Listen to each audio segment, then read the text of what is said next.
Hey everybody, this is a real quick video. In case you have a Shure MXA710 microphone and you need to do a full hard reset back to the factory default settings on it, you're going to want to do this reset for one of two reasons. The first one is troubleshooting in case you have any kind of connectivity issues with the network or anything like that, and you've tried the soft network reset and it didn't work. A factory reset might fix it, or any other things like that where it's not responding or not working right. The other reason you might want to do this full reset is if you want to set this up on, in a new situation and just basically set it up like it's brand new coming out of the box. We can do that via this full factory reset. We just need to find the reset button on it, and how you're going to do this is on the speaker you're going to find the Shure logo, and then above the Shure logo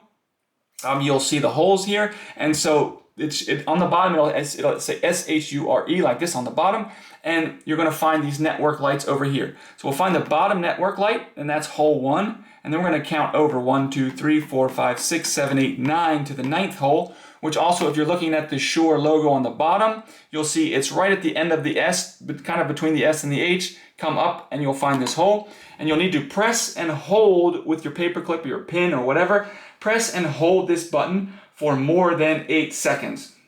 So basically you're just going to keep on holding until all the lights turn out on the microphone, and the whole unit will reboot into its factory default settings, and you can go ahead and set it up basically like it's brand new.